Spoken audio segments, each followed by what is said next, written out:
ओम यो भूतं च भव्यं च सर्वं यश्चाधितिष्ठति स्वर्यस्य च केवलं तस्मै ज्येष्ठाय ब्रह्मणे नमः। तस्मै ज्येष्ठाय ब्रह्मणे नमः।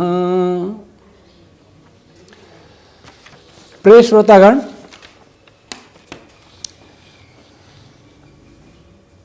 लंबे समय से कुछ श्रोता ये जानना चाह रहे थे कि ये मंत्र जो मैं सबसे पहले बोलता हूँ उसका क्या अर्थ है। कुछ श्रोता ऐसा भी सोच रहे होंगे कि ये व्याख्यान से पहले ब्रह्म अथवा कोई ब्राह्मणों को नमस्कार क्यों कर रहे हैं। इसलिए उचित समझा कि इस मंत्र पर हम विचार करें। यह मंत्र अथर्ववेद के 10वें कांड के 8वें सूक्त का पहला मंत्र है। इसका ऋषि कुत्स है। कुत्स किसको कहते हैं? कुत्स वे रश्मियां हैं जो तीक्ष्ण होती हैं, किसी पदार्थ को काटती हैं, छिन्न भिन्न करती हैं। इसलिए महर्षि यास्क ने वज्र नामों में कुत्स को पढ़ा है। तो इससे क्या अर्थ निकला कि यह छंद रश्मि कुत्स नाम की वज्र रश्मियों से उत्पन्न होती है। अर्थात ऐसी तीक्ष्ण रश्मियां जो असुरादि पदार्थ, ऐसे पदार्थ जो किसी भी पार्टिकल की दूसरे पार्टिकल से यजन क्रिया, संयोग क्रिया में बाधा डालती हैं, वे रश्मियां असुर रश्मियां कहलाती हैं। उन रश्मियों को जो काट देती हैं, छिन्न भिन्न कर देती हैं, ऐसी रश्मियां वज्र कहलाती हैं। और महर्षि यास्क ने यह भी कहा कि ये रश्मियां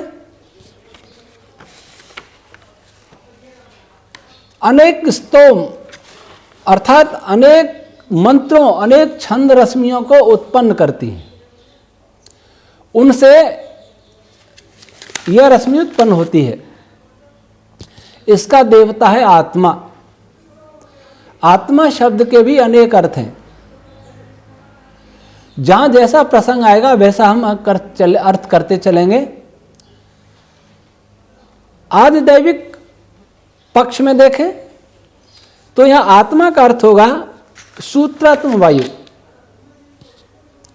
जो सूत्र धागे की भांति सृष्टि के हर पदार्थ में समाया हुआ है।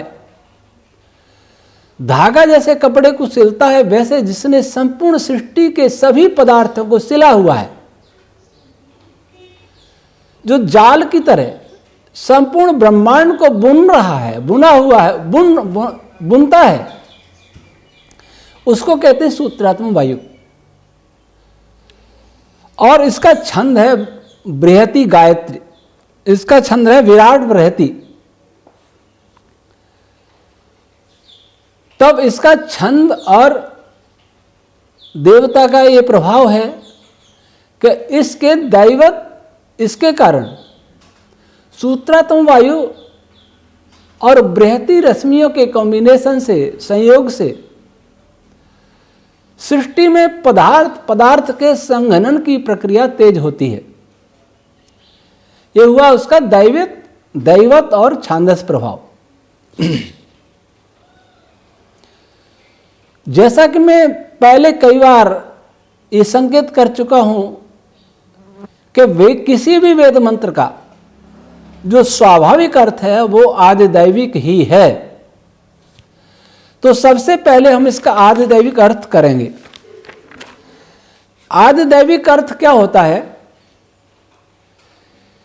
कि इस मंत्र के कारण, इस छंद रश्मि के कारण इस सृष्टि पर जो प्रभाव पड़ रहा है, इस सृष्टि में यह छंद रश्मि जो कार्य कर रही है ब्रह्मांड में, वह इसके आधिदैविक अर्थ से जाना जा सकता है।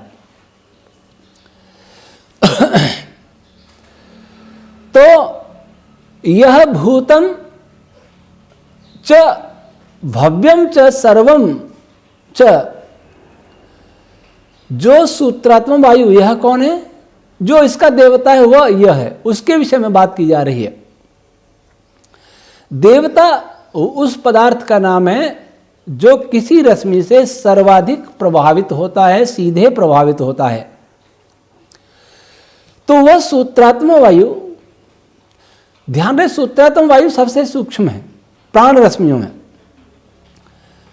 भूतम भव्यम, भूतम किसको कहें?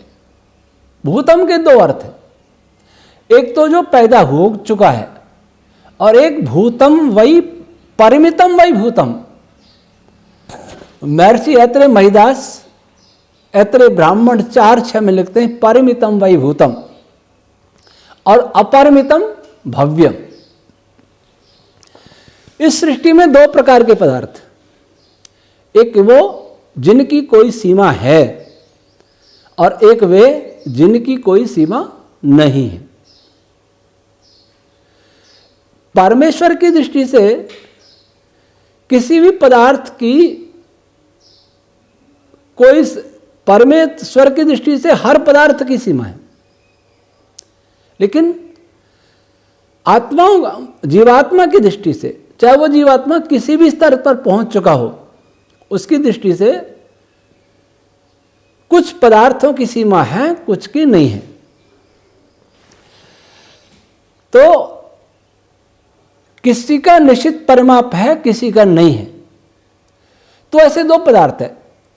सारे लोग, हम सूर्य का परिमाप जानते हैं, परिधि जानते हैं, पृथ्वी की जानते हैं, गैलेक्सी का आकार जानते हैं, कितनी गैलेक्सी है अब तक जो देखी गई उसको जानते हैं। अब तक देखी गई, अब तक देखी हुई इस ब्रह्मांड की सीमा है 10⁻26 मीटर, ये उसका रेडियस है। तो ये परिमित हो गया। लेकिन ऐसा नहीं है ब्रह्मांड इतना ही है, वैज्ञानिकों ने देख लिया और उन्होंने प्रमाण पत्र दे दिया, ऐसा नहीं है। इससे बाहर भी है। इतना तो मनुष्य द्वारा देखा गया है, यहां तक मनुष्य की दूरबीनों की दृष्टि गई है। तो इससे आगे भी जा सकती है, जहां तक भी जाती है। जिस पदार्थ को का कोई परिमाप है, चाहे वो पार्टिकल हो, चाहे लोक हो, चाहे संपूर्ण ब्रह्मांड हो, और इसके बाहर जहां लोक लोकांतरों की सीमा समाप्त होगी, उसके बाहर भी सूत्रात्मक वायु है, प्राण तत्व है। जहां उनकी भी सीमा नहीं है, वो और भी असीम मन, उसके आगे मनस तत्व और फिर प्रकृति। तो यहां सूत्रात्मक वायु के क्षेत्र की बात कर रहे हैं। यह सूत्रात्मक वायु जिनका कोई परिमाप है, जिनका कोई परिमाप नहीं है, और इसमें सब आ गया।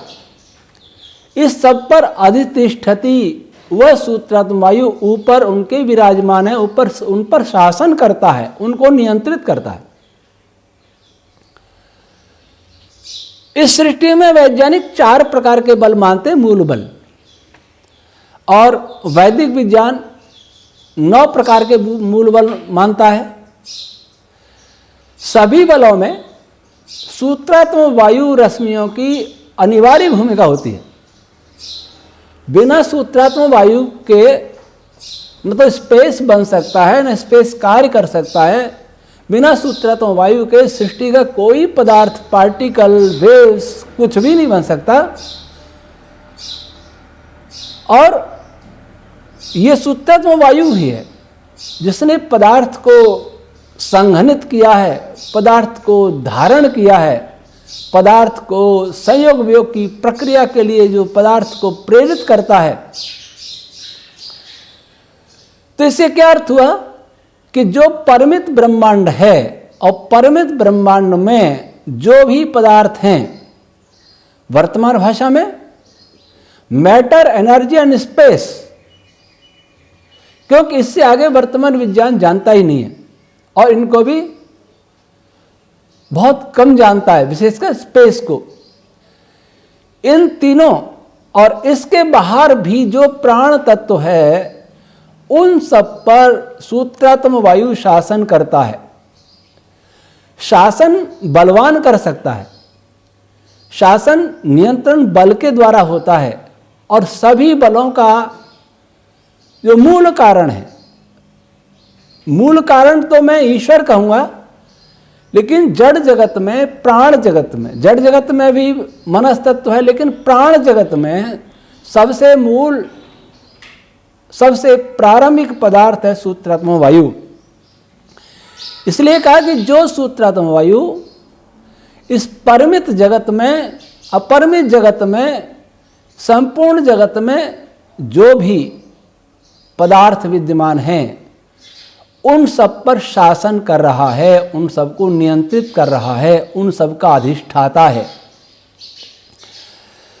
स्वर यस्य च केवलम, वह कैसा है? वह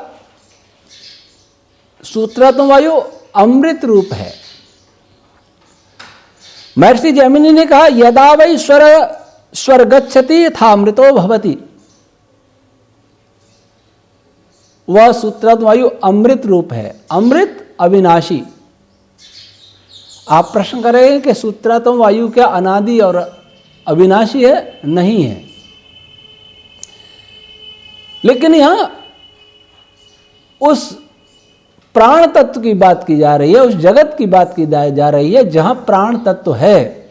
जहां प्राण तत्व है वहां सूत्रात्म वायु है और सूत्रात्म वायु इसमें सबसे पहले उत्पन्न होता है और सबसे बाद में नष्ट होता है। इसलिए सभी प्राण रश्मियों की अपेक्षा,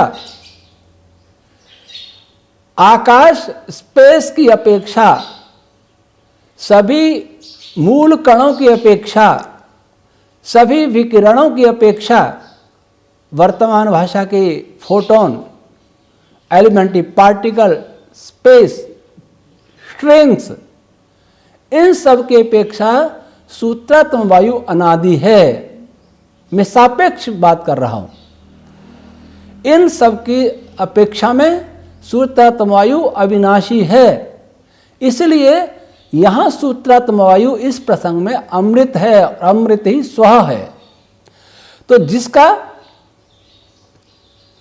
स्वरूप अमृत रूप है, अविनाशी रूप है, और देवा वै स्वः, महर्षि याज्ञवल्क्य लिखते हैं शतपथ में, देवा वै स्वः 1-9-3-14। जो सूत्रात्म वायु देवरूप है, देवरूप प्रकाश रूप है, कामना उत्पन्न करने वाला है, नियंत्रण करने वाला है। सबसे पहले आकर्षण बल की बात करें तो सबसे प्रारंभिक आकर्षण बल, मैं प्राण तत्व के क्षेत्र की बात कर रहा हूं, इस ब्रह्मांड से बहुत आगे की बात कर रहा हूं, लेकिन प्रकृति तक की बात नहीं कर रहा। उसमें सूत्रात्म वायु में ही कामना पैदा होती है, आकर्षण पैदा होता है, नियंत्रण क्षमता उत्पन्न होती है, प्रकाश पैदा होता है। इसलिए वह सूत्रात्म वायु स्वरूप है, प्रकाश रूप है, बल रूप है, अमृत रूप है, और स्व का अर्थ आदित्य भी होता है। निरुक्त 2:14 महर्षि जैमिनी कहते हैं, जैमिनी ब्राह्मण में, स्वर्गो लोकः, स्व क्या है? स्वर्गलोक है। स्वर्गलोक सूर्य आदि जितने तारे हैं उनका केंद्रीय भाग ही स्वर्गलोक कहलाता है। तो इस सृष्टि में तारों के केंद्रीय भाग, एलिमेंट्री पार्टिकल, ये दो पदार्थ, दो सत्ता ऐसी हैं जहां सूत्रात्म वायु के द्वारा हुआ संघनन चरम पर पहुंचता है। विशाल पिंडों की बात करें तो तारे का नाभिक बहुत ज्यादा कंडेंस होता है, बहुत ज्यादा उसका घनत्व होता है। और एलिमेंट्री पार्टिकल जिसको आज माना जाता है क्वार्क का घनत्व तारे के केंद्र के घनत्व से कई गुना अधिक होता है। तो जहां भी इस ब्रह्मांड में अधिक घनत्व है, जो पदार्थ अधिक संघनित हैं, वहां सूत्रात्म वायु का चरम रूप विद्यमान है। सूत्रात्म वायु के कार्य की चरम सीमा है।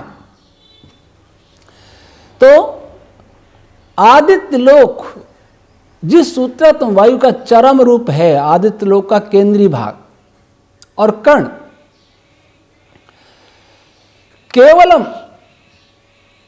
केवल वह अकेला ही सब बलों का राजा है, अकेला ही सब रश्मियों को नियंत्रित करने में समर्थ है। ऐसा नहीं है कि किसी भी बल में केवल सूत्रात्मक वायु रश्मियां काम करती हैं, और भी बहुत सारी रश्मियां हैं। प्राण भी काम करता है, अपान भी करता है, व्यान भी करता है, और कुछ गायत्री छंद रश्मियां भी काम करती हैं, भू भुव स्व व्याहृतियां काम करती हैं। लेकिन इन सब में सबसे ज्यादा व्यापक रूप से कोई काम करता है तो सूत्रात्मक वायु। इसलिए वह अकेला ही इन सभी को बल देकर वर्तमान में जाने गए अथवा भविष्य में जाने जाने वाले विज्ञान के द्वारा सभी बलों का वह मूल कारण है। ऐसे सूत्र तस्मै ज्येष्ठाय ब्रह्मणो नमः। ब्रह्म बल को भी कहते हैं, ब्रह्म वाक ब्रह्म, गोपथ ब्राह्मण। वह सूत्रात्म वायु किस रूप में रहता है? सूत्रात्म वायु भी छंद रूप है, वाक रूप है। जैसे छंद रश्मियां एक कंपन के रूप में इस ब्रह्मांड में, समूचे ब्रह्मांड में भरी हुई है, वैसे सूत्रात्म वायु भी बहुत सूक्ष्म कंपन रूप है। तो ऐसा ब्रह्म ज्येष्ठ है,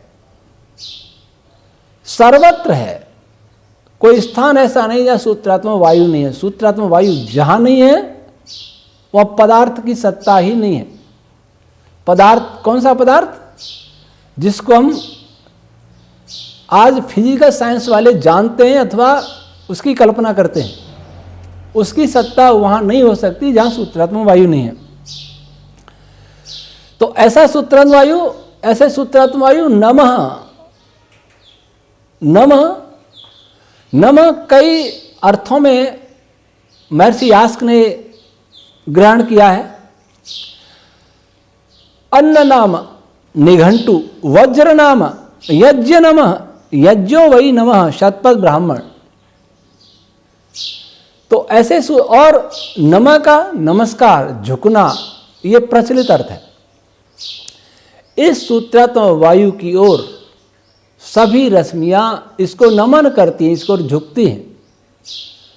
सूत्रात्म वायु की रश्मि होगी, उधर दूसरी रश्मियां उसकी ओर झुकती चली जाएगी।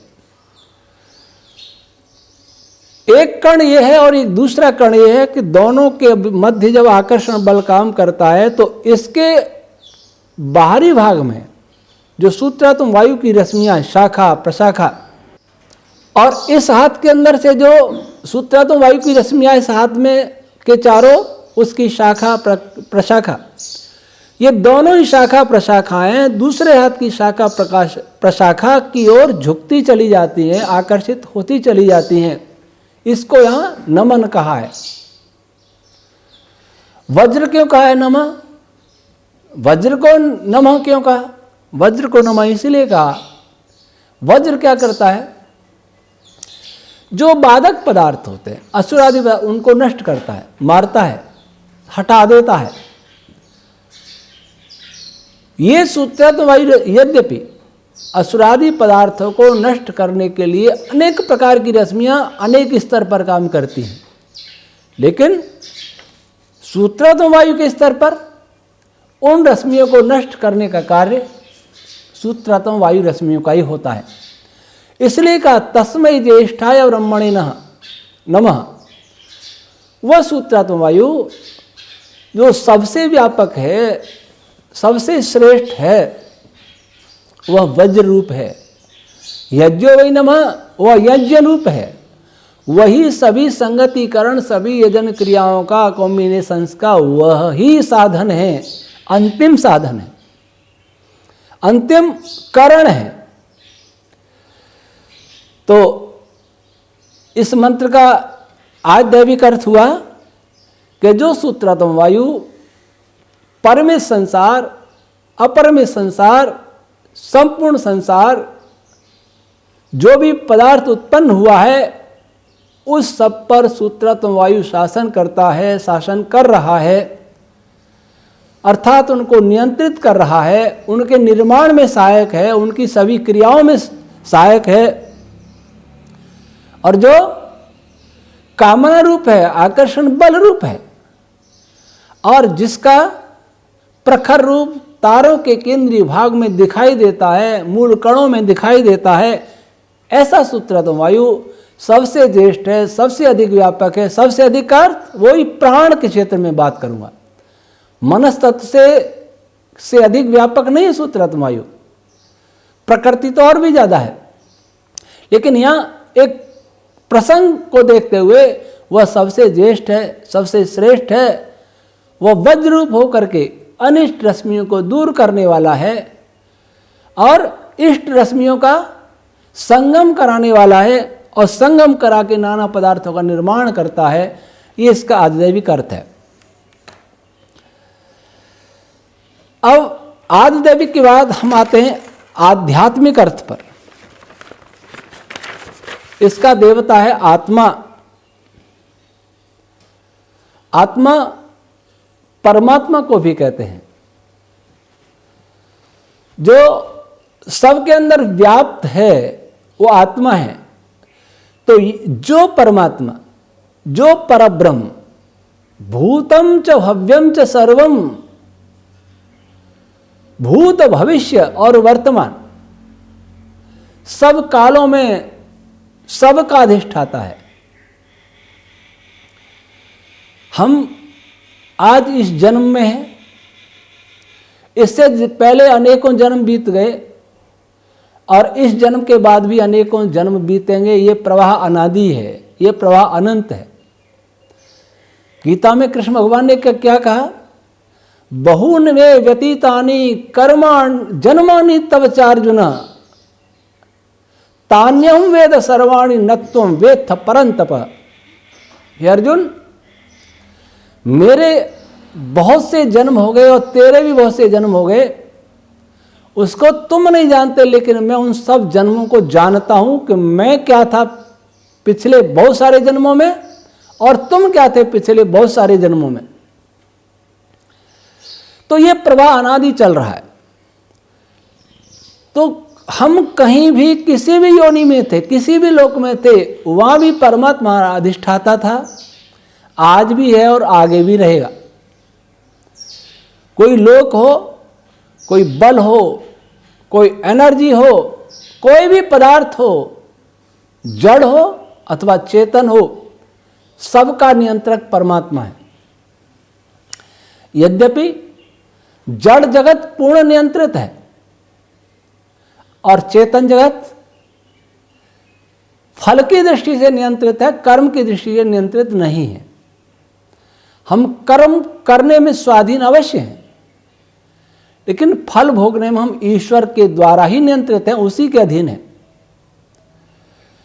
तो यह प्रार्थना कर रहे हैं कि हे जो परमात्मा भूत भविष्य वर्तमान सब कालों के ऊपर अधिष्ठित है, सर्वदा सर्वथा सर्वत्र वह ही सबका स्वामी है।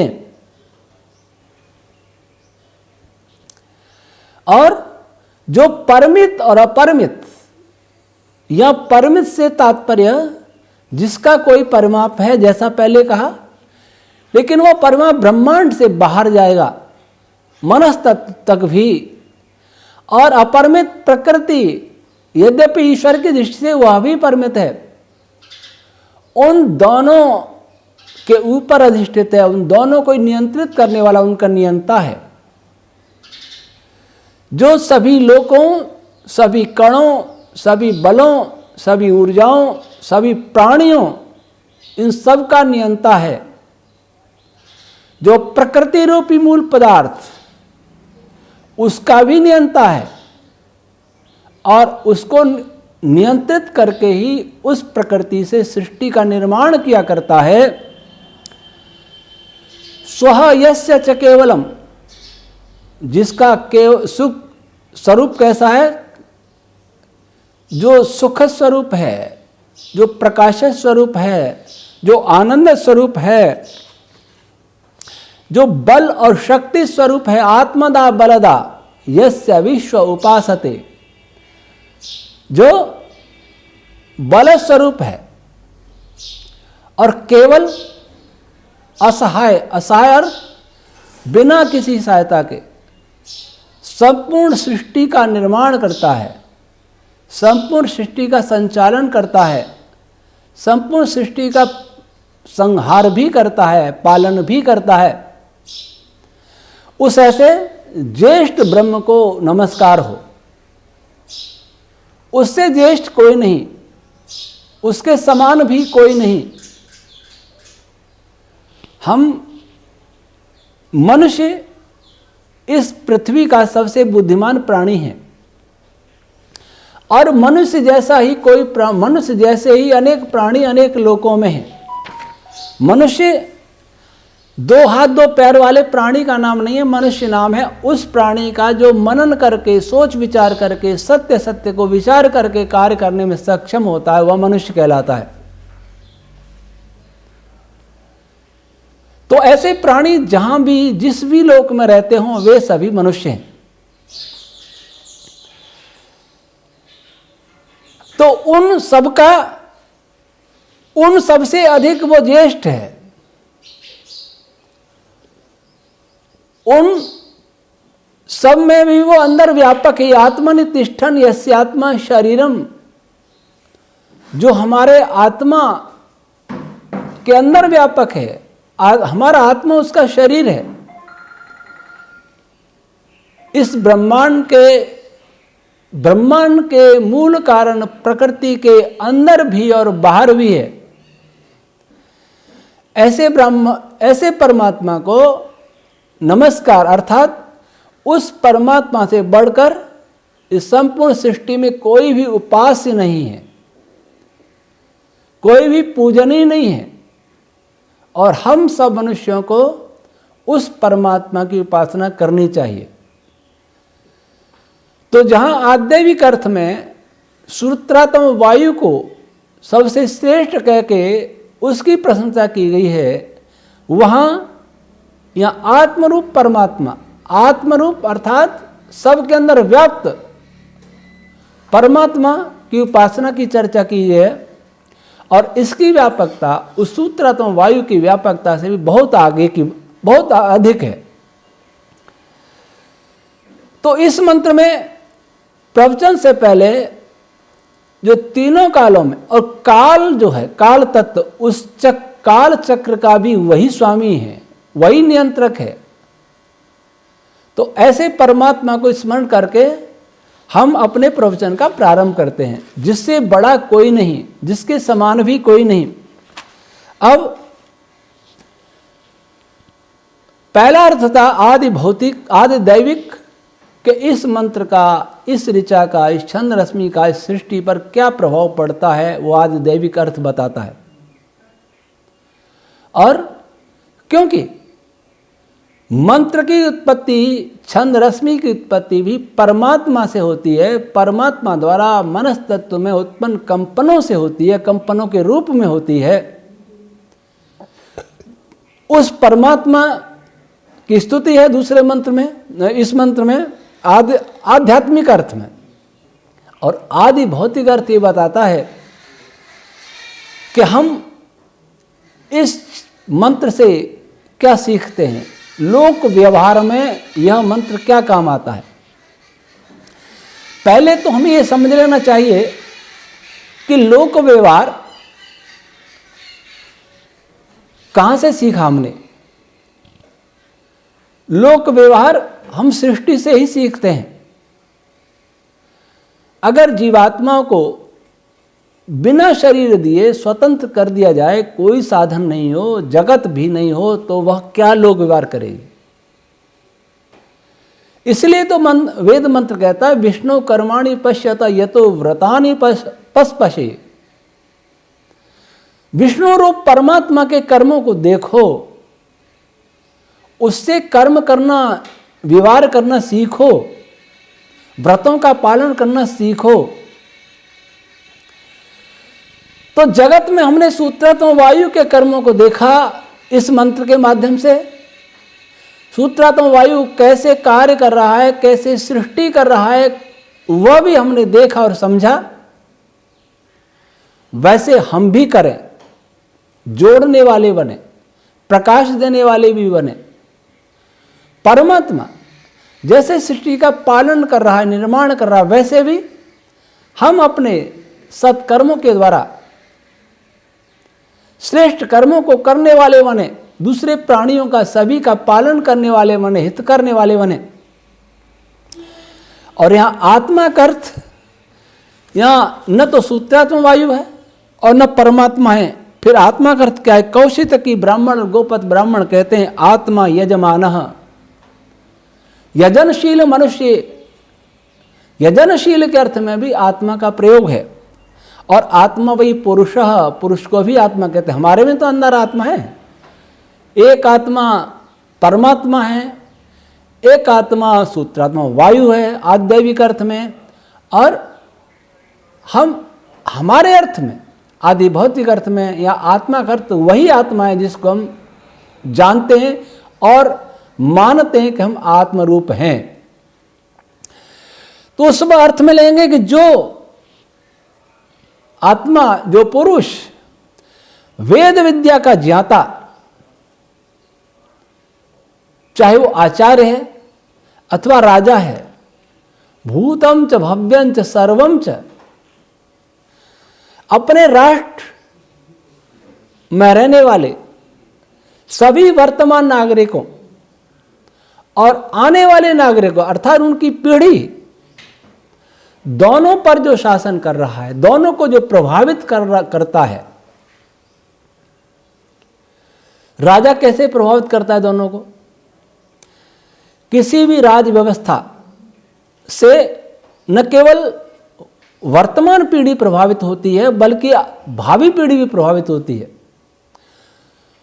राज व्यवस्था के अनुकूल हम लोग चलने को विवश होते हैं, और यदि राज व्यवस्था अनुकूल है तो हमारा चरित्र उत्तम होगा, हमारा स्वास्थ्य उत्तम होगा, हमारी विद्या की उन्नति होगी, हम धनवान होंगे, हम बलवान होंगे, विद्वान होंगे, चरित्रवान होंगे। राष्ट्र में सुख शांति ऐश्वर्य बढ़ेगा, और सुख शांति ऐश्वर्य विद्या सब बढ़ेंगे, सच्चरित्रता सदाचार बढ़ेगा, तो आगामी पीढ़ी के लिए एक सुखद वातावरण मिलेगा। इसलिए वर्तमान राजा के भी जो नियम है, संविधान है, वो राष्ट्र के भविष्य को भी प्रभावित करता है। इसलिए कहा कि जो वेद विद्या का ज्ञाता आचार्य ने, राजा, भूत, वर्तमान, भूत या प्रजा, प्रजा और आने वाली प्रजा, या भूत का अर्थ भूतकाल नहीं, भूत अर्थ जो पैदा हुआ है, जो इस समय है राष्ट्र में, उसका, और आने वाली प्रजा का अधिष्ठाता है, उनका नियंता, उनका स्वामी है। स्वरयस्य केवलम, वह राजा केवल स्वस्वरूप ही हो सकता है, वह दिव्य रूप ही हो सकता है, वह योगी ही हो सकता है, वह वेदज्ञ ही हो सकता है, वह जितेंद्रिय ही हो सकता है। देव कौन होते हैं? जितेंद्रिय होते हैं। आध्यात्मिक प्रकाश से युक्त होते हैं, विद्या वेदादि विज्ञान के प्रकाश से जो युक्त होते हैं, तेजस्वी होते हैं, वे ही राजा होने योग्य हैं। राजा पद का निर्वचन करते हुए महाभारतकार ने लिखा, राजा रंजनाथ, राजा वह है जो अपने राष्ट्र के नागरिकों का रंजन करता है, प्रसन्न करता है, प्रसन्न रखता है। जिस राजा के राष्ट्र में प्रजा सुखी नहीं है, प्रजा आनंदित नहीं है, प्रजा शांति सुख से नहीं जी पा रही है, वह राजा राजा होने योग्य नहीं है। तो राजा केवल राजा स्वस्वरूप हो, प्रकाश ब्रह्म वर्चस्व तेज से युक्त हो, वही राजा होने योग्य है। और ऐसे तस्मै ज्येष्ठाय ब्रह्मणे नमः, राजा के लिए, क्षत्रिय के लिए भगवान मनु ने लिखा है मनुस्मृति में, ब्राह्मी यम क्रियते तनुः, राजा अपने शरीर को ब्राह्मण का शरीर बना ले, अपने मस्तिष्क, अपने आत्मा, अंतःकरण को ब्राह्मण का बना ले, अर्थात वह ब्रह्म मेधा से युक्त हो, वह वेद विद्या से युक्त हो, वह योगी हो। जो राजा योगी नहीं होगा, जो राजा जितेंद्र नहीं होगा, वह जब अपने पर ही नियंत्रण नहीं कर सकता, अपनी इंद्रियों पर नियंत्रण नहीं कर सकता, वो राष्ट्र पर नियंत्रण नहीं कर सकता और न करने का अधिकारी है। यदि वो डंडे से नियंत्रण करेगा, वो राजा डाकू है, चोर डाकू है। राजा वही राजा है जो अपने पर नियंत्रण कर सकता है और उसी को अधिकार भी है कि अपनी प्रजा को भी नियंत्रण में रखे। जो स्वयं स्वच्छंद है, उसको प्रजा पर अपने कानून थोपने का अधिकार नहीं है। तो ऐसा राजा जो ब्राह्मण रूप है, ब्रह्मवेत्ता है, वेदवेत्ता है, योगी जितेंद्रिय है, वह सबके सम्मान का पात्र होता है। और ऐसा राजा दुष्टों के लिए वज्र रूप है, सज्जनों के लिए यज्ञ रूप है, सज्जनों के लिए अन्न रूप है। तो ये हमने इस मंत्र से, और यहां राजा के स्थान पर आचार्य का भी ग्रहण हो सकता है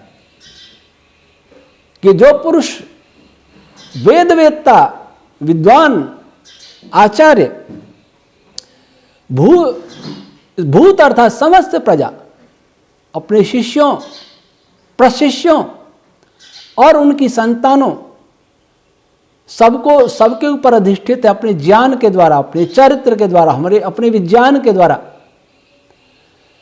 जब कोई आचार्य श्रेष्ठ शिष्यों का निर्माण करता है और वे श्रेष्ठ शिष्य आगे अपने शिष्यों को श्रेष्ठत्व प्रदान करते हैं, श्रेष्ठता प्रदान करते हैं, और वे अगर गृहस्थ होते हैं तो आगे श्रेष्ठ संतान को उत्पन्न करते हैं, तो समूचा समाज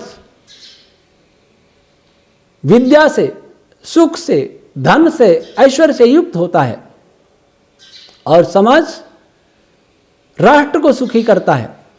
तो यहां राजा के स्थान पर आचार्य भी ग्रहण हो सकता है, और वह आचार्य भी स्वरूप, दिव्य रूप, देवस्वरूप हो, दिव्य गुणों से युक्त हो, सबका प्रिय हो, विद्या के प्रकाश से युक्त हो।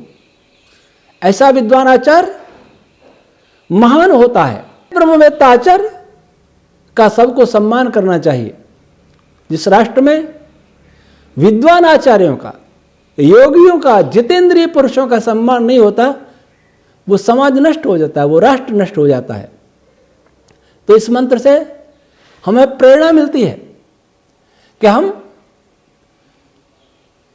काल से भी ऊपर उठे हुए त्रिकालातीत परमेश्वर की स्तुति करें, उसकी उपासना करें और इस जगत को सूक्ष्म दृष्टि से देखें, जगत में परमात्मा के कार्यों को देखें, उन कार्यों से अपने कार्यों में सुधार करें और एक अच्छे व्यक्ति बने, अपने राष्ट्र का ऐसा निर्माण करें जिसमें वेदज्ञ, जितेंद्र, योगी राजा हो। ऐसे आचार्यों का निर्माण करें जो वेदवेत्ता हों, योगी हों, तो समूचे राष्ट्र और समाज के लिए हितकारी है। यह एक मंत्र हमें समूचे राष्ट्र को, विश्व को सुखी रखने का मूल मंत्र सिखाता है। हम इसे सीखें और इसी भावना से इस मंत्र का पाठ करते हैं।